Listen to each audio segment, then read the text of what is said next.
Fabulous with Vips and Vicky.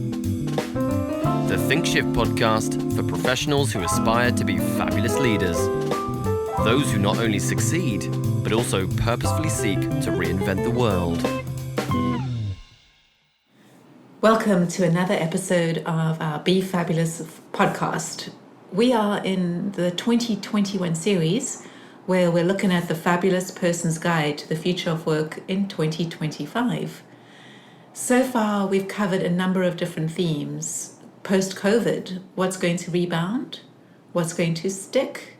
We've also looked at emotional Kevlar and what is the key to success, where you can adjust to whatever happens to you. We looked at the importance of adaptability and reskilling and what it means to functional career paths, which will actually rest in peace as career paths become more overlapping. And we've discussed group unity and the conversations that executives weren't trained for as they think about how do you create group unity when the world is becoming more and more polarized. And today, Vips and I are going to discuss the socially conscious company and how that is becoming more mainstream. So as we think about this, it's no longer good enough to be a company that purely makes money. Society is expecting business to be socially conscious. And what that means is there's a blurring of businesses and their drive for economic value to also do something good in the world. And why is that? Individuals want to work for a purpose-driven company. Take Warby Parker, for instance. They give back for every pair of glasses that you purchase. And there are all these engagement tools that we never had before, like Twitter and Glassdoor, and everything that we feel is out there on the web, so businesses can't hide anymore. So Vips, let's take a step back. Why is this happening? Well, I have to say, Vicky, you're in your full BBC voice today. I was like, wow, this is a public service announcement where what happened to fun-loving crazy Vicky? I was like, this is like the BBC Vicky. The BBC Vicky with a South African accent. That's true. Well, I don't know what your accent is these days. I think it's just a very internationally clear accent. But yeah, sorry, I just had to comment on you called them. What did you call them? Engagement tools when you were talking about Glassdoor and Twitter? Mm-hmm. I just called them ranting tools. Well, they do amplify the noise. There's no question about it. Sorry, I just couldn't resist it. And I've completely forgotten. Well, welcome back. I know it's been a while since we've done the last one. I can't remember what question you asked me to kick us off.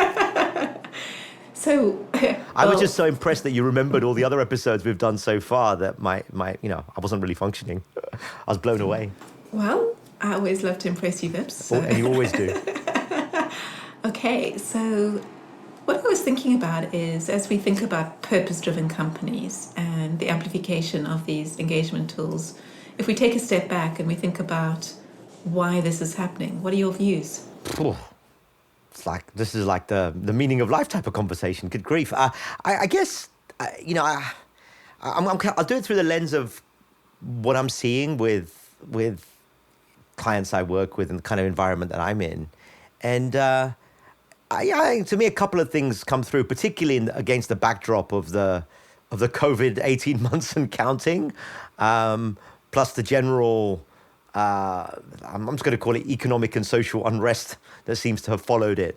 And I think the way I look at it, a couple of things I see a lot. Well, firstly is that, just most business leaders are just not equipped to handle those sorts of conversations. That's not really what they... If you think about the classical training of most business leaders, it's not to be disparaging, but generally you become a business leader to be a good steward of your business and deliver value to your shareholders, make money. Normally metrics are associated with some version of profit, revenue, EBITDA. And yes, there are usually, increasingly we are seeing board level commitments, suggestions, advocacy for, commitments to whether it be equality or whether it be environment or, a number of sort of mega issues, if you like. But I think generally speaking, most business leaders, at least the ones I come across, they didn't get into business because they wanted to deal with complex social problems. But at the same time, you've got generation and employees. It's just not inspiring to work for a company that just, looks to continue making money. It's like I see leaders all the time doing these, whatever you call them, AMAs, Ask Me Anythings, town halls, all hands meetings, depending on which country you're in. And ultimately, they normally start with some kind of, here's how our numbers are doing, and our numbers are doing okay. Yeah, it's and you know what? update. It's important, because if a business wasn't doing well, you'd have bigger things to worry about. Yeah. Right, Like but against the backdrop of 10, 12, 14 years of economic growth, particularly in the areas we're in. I mean, we're predominantly working with information workers, technology workers, maybe marketing and branding and experience workers. And quite frankly, they're spoiled. They've never had it so good. I mean, in a macro sense, they've never had it so good. Yeah. Well, I was reading a stat recently that the world economy has grown by 45 times over the last 50 years. Yeah. I mean, just think about that. Yeah. And obviously we're in one of the more privileged countries right now in the US that takes a bigger slice of that. But that's a pretty big Sure. upswing for a lot of people where basic needs are not the main driver anymore. They're getting into more of the need for belonging and self-esteem and self-actualization. Right. So the way I would express that is, we keep coming back to Maslow's hierarchy of needs because it's so universal. We have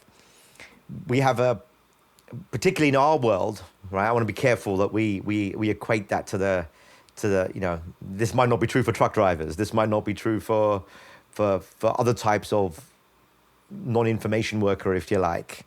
But what we're seeing is people are getting through the first couple of levels of Maslow's hierarchy of needs so much earlier in their lives and in their careers. So the desire for more meaning, it's kind of like, it's like a quarter life crisis or even a decade life crisis you have to have now rather than, somewhere through half your life. So what that does is it changes the calculus for what people want from their employers, particularly earlier on in their careers. Yeah, and the number they say is $75,000. When you start earning above that, then you want more than just the paycheck. Right. Although I guess that depends if you're living in New York or LA but yeah. I mean, the basic principle is, there is a point after which being part of something or doing something that's meaningful to you is more important than the next marginal dollar.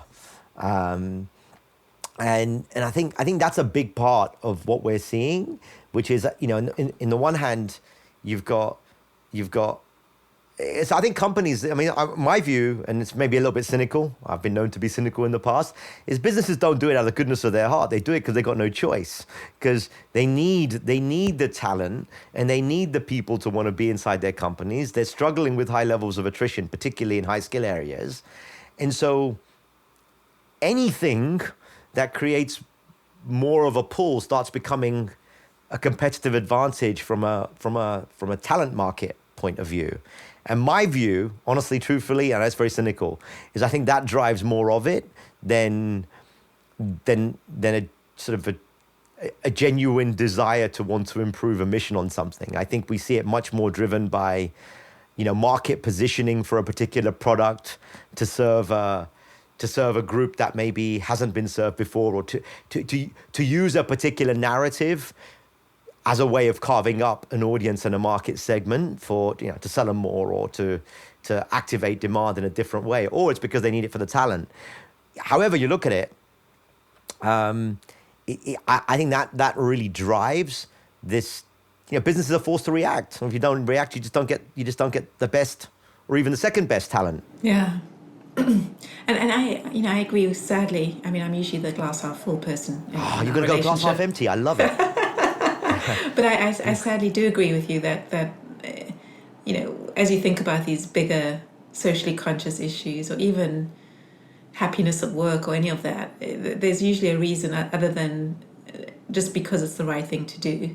And even those that start off as purpose-driven organizations, they morph because the business drivers are so important and they're so all-consuming. It's hard to have any energy left for those big important topics because you're trying to stay alive day to day.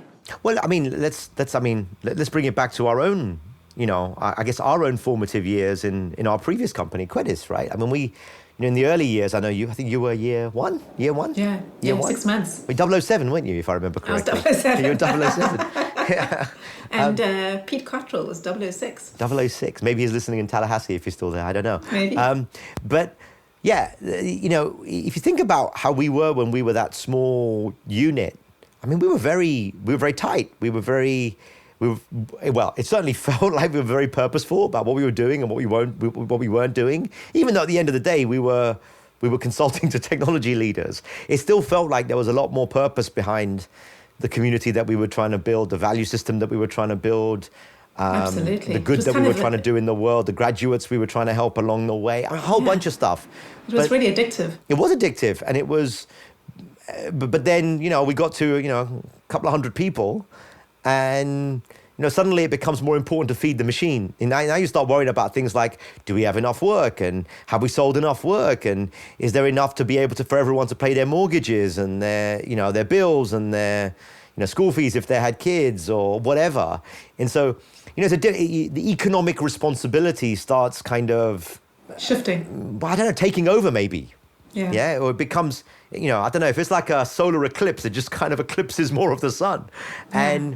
And it's not wrong, it's necessary, but it does dilute a sense of purpose. Yeah, it consumes all your energy. So there's not much left to spend on the thing that you might care about to start with. But think about that, right? It's also why we had to pay people so much more as years went on, right? Like, I mean, there's a competitive advantage aspect to it, which is, if I join a company that's already been around and is reasonably stable, then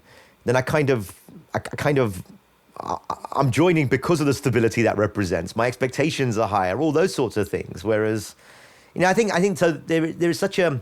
I think this is something that startups in the US feel a lot. They get through that startup phase, and they're moving heaven and earth, and everyone's in it, and you got so much energy being focused on the product or the service or the customer or the experience or whatever it is. And people may be paid a little less. They may get paid a little less, but they've always got the promise. They've got the promise of share options, right? Which the promise, and they're excited to be building something. And they're excited to be building something.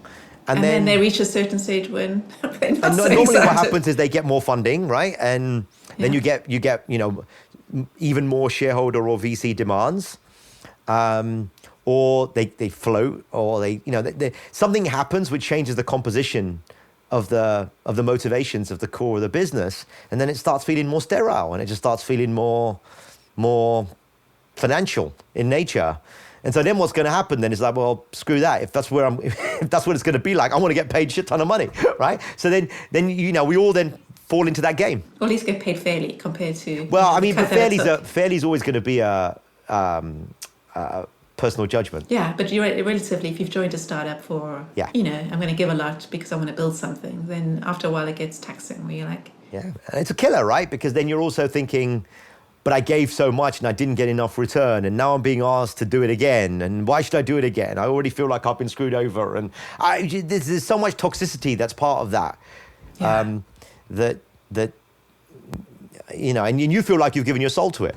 Yeah. So, but my point is, I think this is happening not just in startup land. I think this is happening everywhere. I think, agreed. Whether it's, your gigantic AT&T or whether it's your retail company. I think the real question is how much of it's real versus how much of it is marketing. And by marketing, I mean for a customer benefit or for an employee benefit. Yeah. That's an interesting challenge. But what I do know is that, or at least my hypothesis is that this is not going to change, at least not in our working lifetimes. And why is that, Phipps? What do you think? Well, I think we live in this polarized world that has us at the extremes, and many of us actually in the middle, and we aren't actually given support in the middle. And so there is nothing that supports us for a more moderate perspective right now, whether you're in the US, whether you're in a European country. Everybody seems to be a little polarized right now. And business leaders are having to pick up the slack of the middle ground of where most people are, which is middle left, middle right, and want to be having both the political conversation, the social conversation, and make good money. And the polarized nature of the country and the polarized nature of the world means that because leaders are in those extremes, then there is this void, this leadership void. And so business leaders have to step in because that's what talent is demanding, because you're not getting it anywhere else. Yeah. I 100% agree. You know, the way I always think about that is, you know, this takes me back to studying at college. One of my politics professors back in London, the LSE, used to, you know, when you did political history, one of the things that was kind of an idea that was always shared was, and this is, you know, you can apply this at a global level, you can apply this at a democracy level, you can apply this at a nation level, is, you know, they're just periods in history where you have political consensus. And then you have periods of political polarization. So, you know, put simply, you know, the periods between the First World War and the Second World War were like periods of political consensus. And then you had these political polarizations which resulted in wars. And we've just been in basically post-Second World War, you know, really a political consensus, at least in the Western economies, in the Western world, until relatively recently. And by relatively recently, I mean the last 15 years or so. And what you've started seeing is a gradual shift to polarization. And I think we're probably we are, no question, where we're living in probably a more politically polarized state. I don't mean state as a country. I mean state with a little s. Than I remember in my lifetime, and I think, you know, the problem with that, as you suggested, was what it does is it pushes your political leaders and your political leadership to the edges. Now, you know, the best image I can conjure up, if you just give me a minute, is a river. Yeah, just imagine a relatively straight river. But the river gets narrower and it gets wider. It gets narrower and it gets wider. It gets narrower and it gets wider. So really, the place where the water's going to move least with least friction is going to be right down the center. Okay, but when you have the banks on the sides, and they're getting wider and they're getting shorter, you're gonna get crashes up against the waves. You're gonna get soil erosion. It's just gonna be more rapidy. There's just gonna be more waves and friction along the edges. So if you think about what that does when we're in a period of sort of political polarization that we're in right now, is really the political institutions that are supposed to provide the stability for businesses to be able to operate in a stable way kind of abdicate their responsibility. So what happens is, you know, we're out there on the right arguing about X, or we're out there on the left arguing about something else. And what actually happens is, and business leaders are caught in the middle because they've still got to run their businesses and create employment and recruit talent and da da da da da. And so what happens when you have polarization is everyone just gets angry. I mean, at the end of the day, that's what happens. So everyone gets angry. Because everyone's angry, you know, you're caught in a vice in the middle. You know, I just don't want you to be angry and just do a good job, right? And then concessions have to get made along the way, and so you end up with this kind of, I call it the void. You end up with this void, and I think what's happening now is, you know, particularly a younger generation. It's not just a younger generation. It's big. You know, we've also equipped it with the tools. You mentioned the engagement tools, or, you know, what I call the ranting tools. You know, we've also given everyone a megaphone. Yeah. So, you know, you do that. You have a systemic megaphone for every voice. You then have this kind of void in the middle, and what it forces, you know, and so now you've got employees saying, well, you should take a stand on this, and you should take a stand on that, and you should take a stand on this, and you should take a stand on that.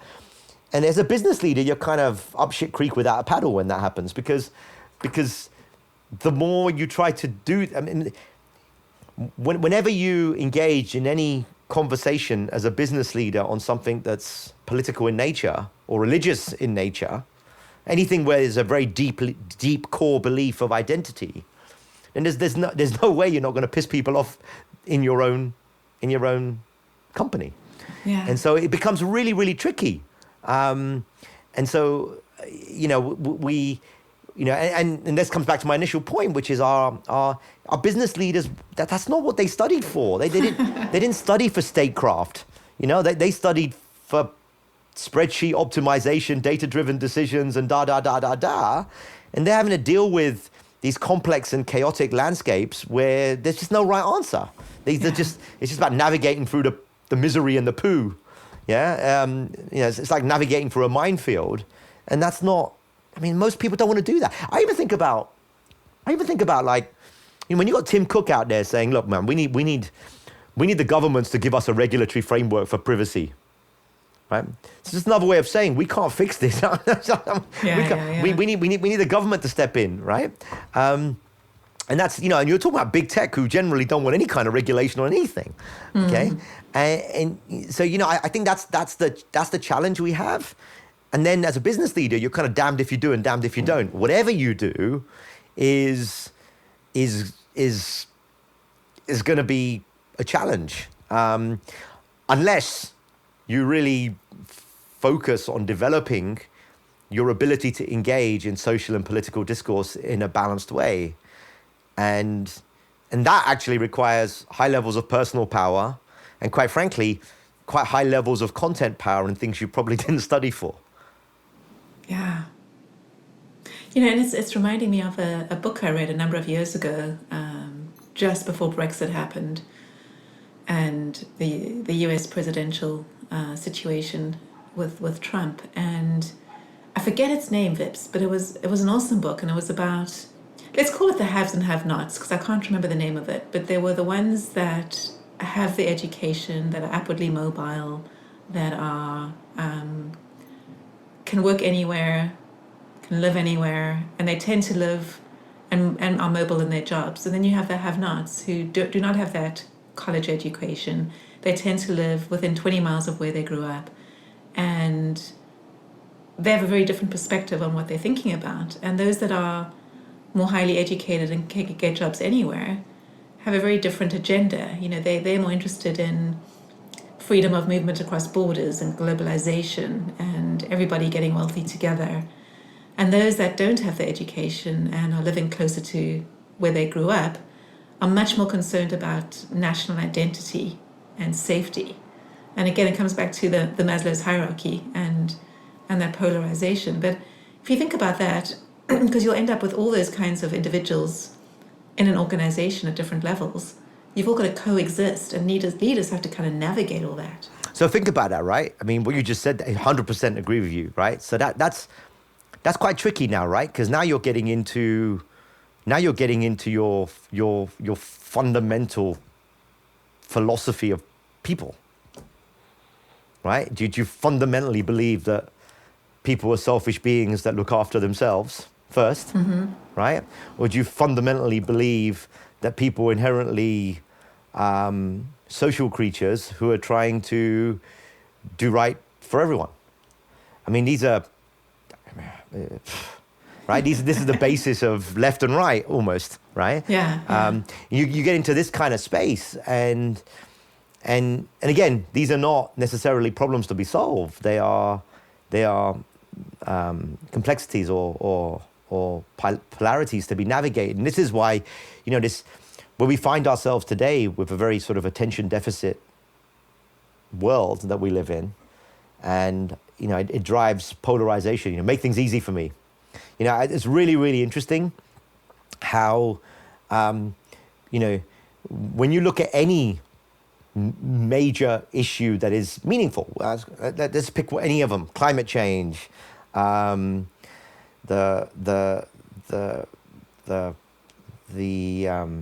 social justice. Social justice would be another one. Yeah. How about even just geopolitics, right? The changing world order, poverty,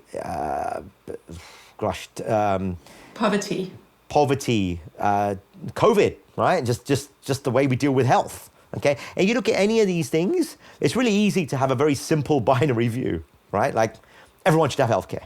Okay. Yeah. But when you actually, or whatever, or everyone should get vaccinated, or everyone, I mean, it's very easy to go left, like to just go very binary on these things. But when you actually really Think about any of these. They are so complicated. They're massively complicated, and there's 1,000 reasons why you may have a particular view, and there's another 1,000 reasons why you may not have another particular. I mean, it's just inherently. Well, it's why Trump thought he was going to get a deal on healthcare, and he quickly realized he wasn't going to get a deal on healthcare. It was not something he could just figure out through his leadership style. It has the depth of complexity that someone can't just figure out, no matter what their style. Yeah. I mean, if you think about it, we've been trying to figure out having more senior women in boardrooms for years, decades. Yeah. Yeah. I mean, Yeah. It's just not as easy as just go and hire more women.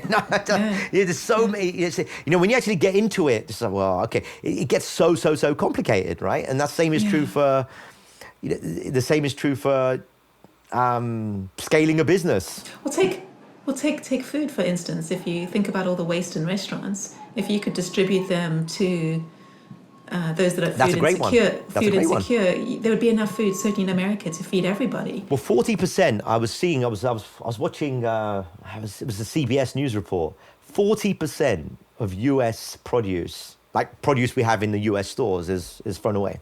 40. Yeah, it's crazy. I mean, and then you think about that and you say to yourself, how can we pride ourselves on efficiency, right? When we'll throw away something just because it doesn't, just because it's got a dimple in an apple, yeah, right? Sell by date, right? I mean, yeah, there's all sorts of. Yeah, you've got this huge population that's food insecure, and we don't have to do that. Right, but then you get into the complexities of that, and the distribution, and the economics, and they're massively complex issues. Yeah. Which seem to sound like they should have a really simple solution. They don't, and I think that's the challenge. Social consciousness becomes mainstream. I do believe it's mainstream. I do believe it's here to stay. I mean, it's kind of our premise that, a fundamental assertion that there are too many executives and too few leaders becomes a real problem, because you've got to have leaders who can engage in that conversation, engage in those topics without turning into evil people, either whichever side of the spectrum you happen to live on. So what does this mean for a fabulous leader, Vips? Let's dive into what does a fabulous leader need to do?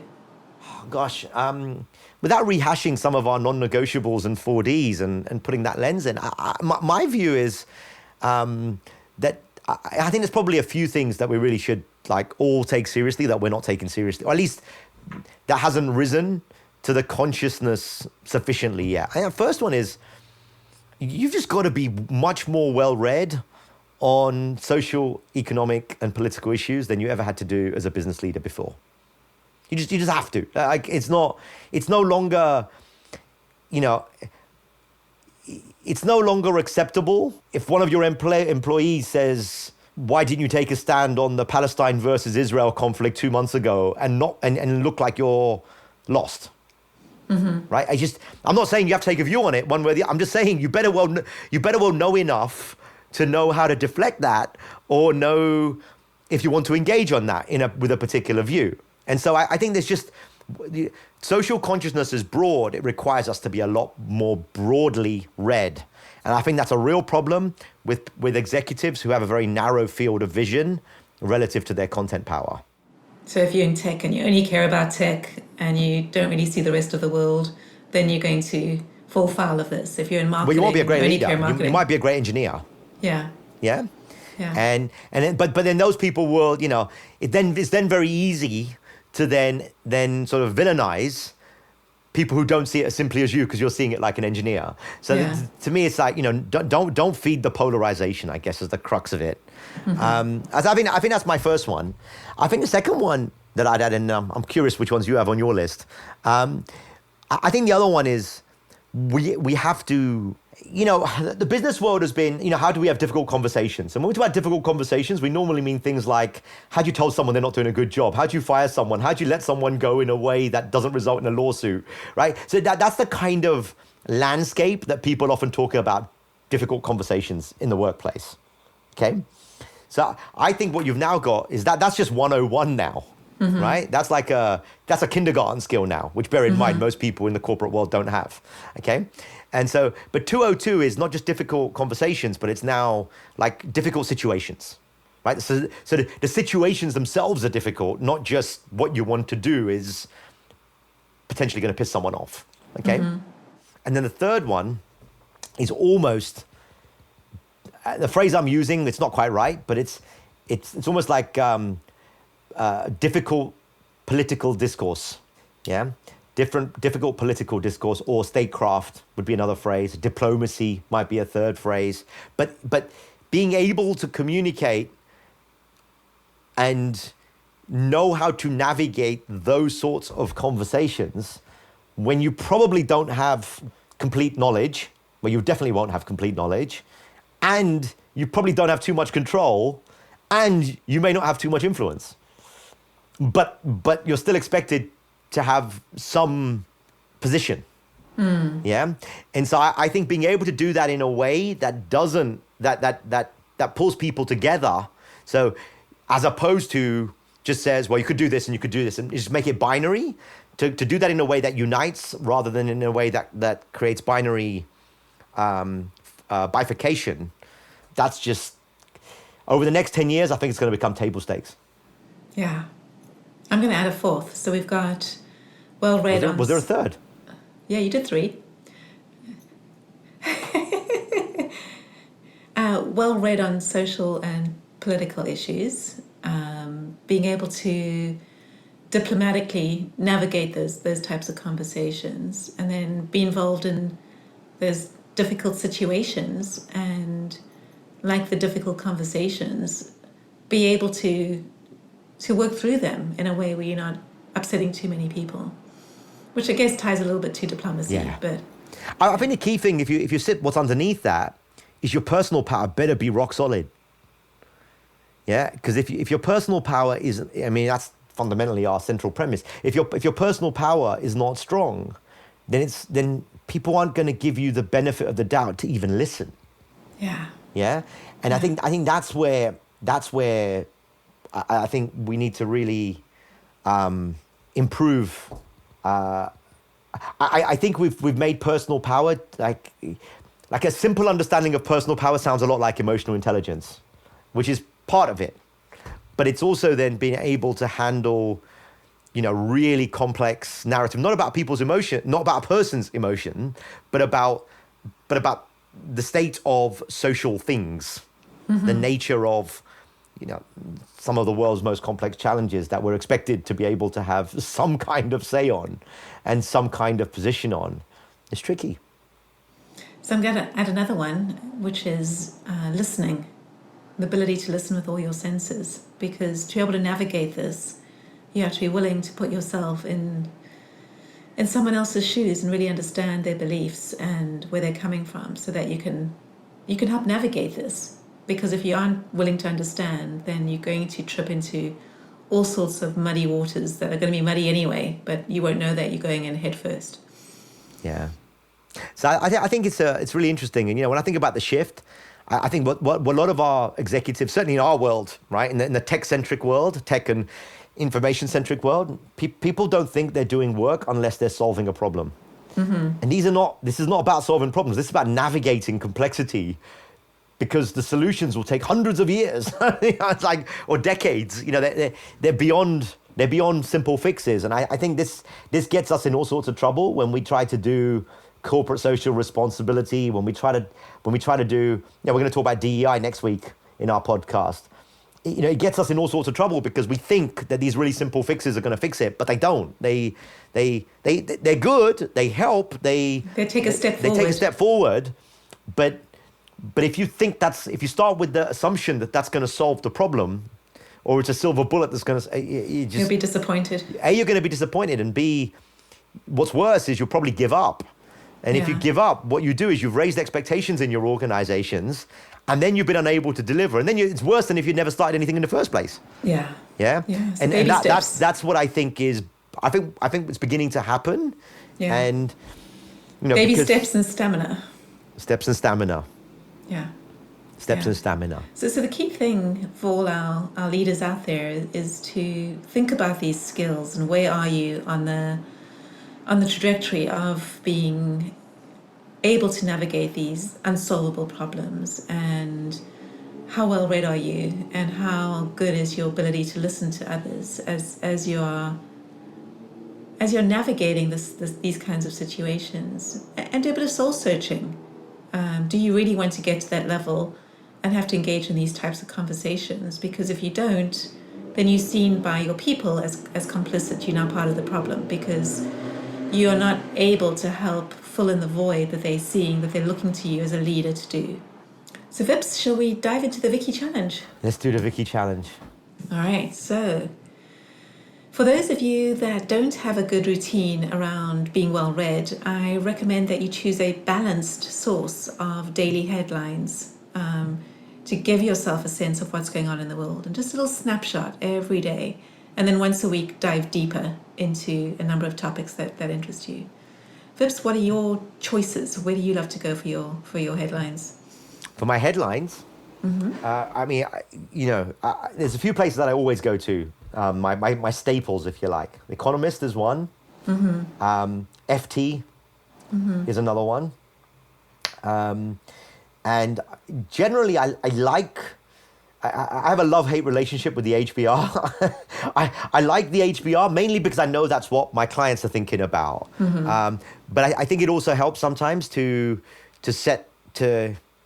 help focus people into the things that other people might be talking about that are in their circles.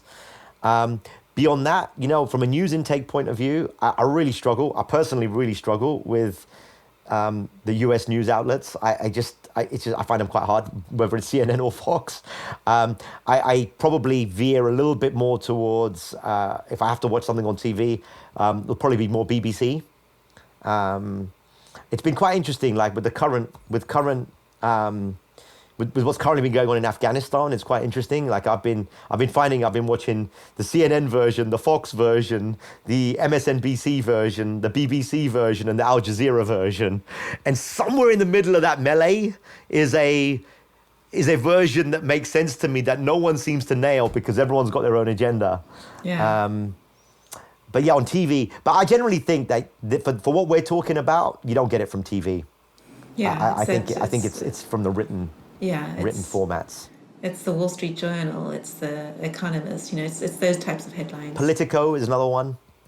But my personal favorite is always the Economist because I think it, for me, maybe it's because I'm an economist, but it always it always tackles really complex emotional issues with the economics that underpin them, and when you figure out the economics that underpin them, it makes it easier to help people navigate the emotions that they're feeling. And also, it also gives you, to me, it gives me a limit of what's really achievable because the economics are supporting it versus what's just a pipe dream based on some utopian vision of the world that we're never going to see. And that's kind of why I'm a big fan of the way the Economist tends to present itself. I am too. And for those of you that are interested, you can get the headlines without fully subscribing, although the subscription is always fun, but you can at least see the headlines each day about what's going on in the world.